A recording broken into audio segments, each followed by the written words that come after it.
What's up, folks? It's been a minute, huh? It's been a while. I don't know if I put it off. I made a vlog. I never posted it. I don't know if that's sheer lazy or like I didn't think it was good enough. It is what it is. How y'all doing? It's nice to see you. Any one of you. It's a pleasure.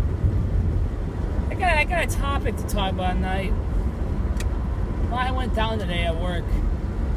Like, a lot went down. Of late, there's been a lot of issues with managers and problems with workers not doing it right. Just a lot of miscommunication, no communication whatsoever. It's been sad. Oh man, I might be blowing your guys' ears off with this window. I'm sorry.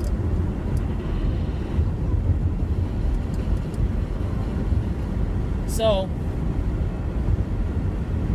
there was a point where one of the managers took me aside and tried to get me to talk. I didn't really have anything to say then. I was just trying to suck it up. Like, alright, cool, let's suck this up. And then today, I saw there was a new schedule last week, and I got screwed over on it, and I literally texted the manager. I'm like, yo, you're going to try to kill me?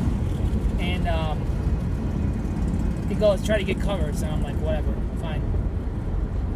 I'll be that way.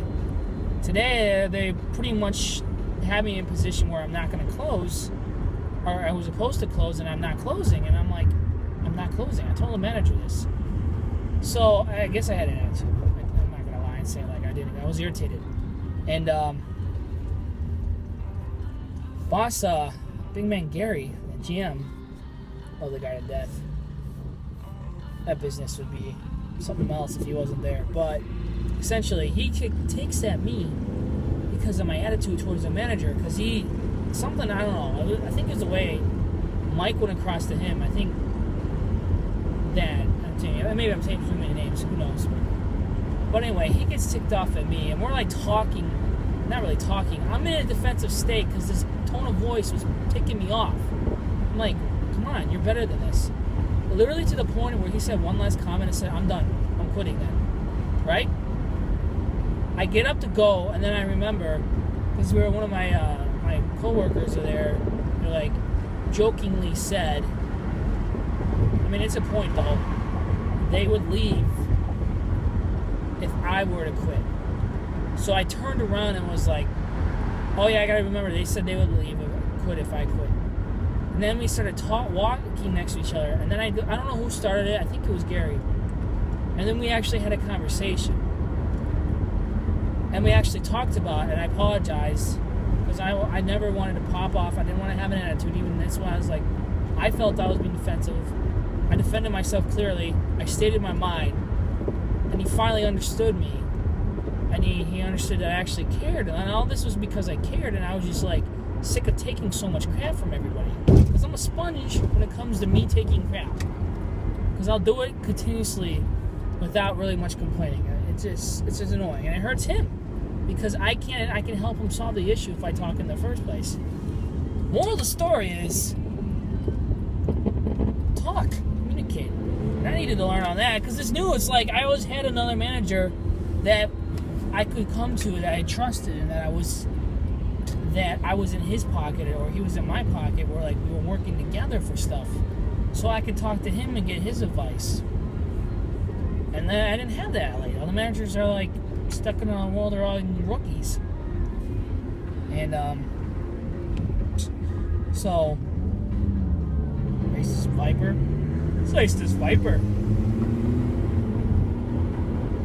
I was already moving. It's not fair. Anyway, so that went down, and Gary, we fixed my schedule. I don't know what happened to the one manager screwing it up. They had sit-downs with literally every single essay to make sure things were good, and they're fixing stuff right now. It's my fault, but yet again, I'm the only one who stood up and actually spoke my mind. Because I sat there and I'm taking abuse for so long, then I'm like, I just need a new job. Maybe that'll fix it, right? So, like, how can they know if they don't know? So, moral of the story, just do the right thing and talk, right? How can they know if you don't tell them? And it's the same with me. Like, if I got a problem, there's something wrong, you gotta tell me, because I can't know if you don't tell me or they don't tell me. It's a rough whole situation. It frustrates me. You know, I was really frazzled by it because I didn't have closing, which is good because I wanted to put my foot down because there's like things have just been so. I've been so nice about everything that I just needed to put my foot down once. People know I go out of my way. This last week I killed myself doing stuff for them. So, not just, you know, it's a phrase. You know what I'm saying? Oh, I got food. I'm just going home. Get you a nice little vlog in. Maybe you can hear the back music. I decided to keep it on. It'd be nice. So, that's all I got to say, really. I was going to say about something else, you know, doing something right. It's so sad in these times that there's such a limited amount of people who are willing to do the right thing no matter what. And I was thinking about this, I'm like, it's so sad for people to know. It's like, I try to do the right thing no matter what. I'm human. I'm saved. I screw up a lot, but I try. And by the will of God, I am able to do good, but only through Him. That's the only way I ever have good. So,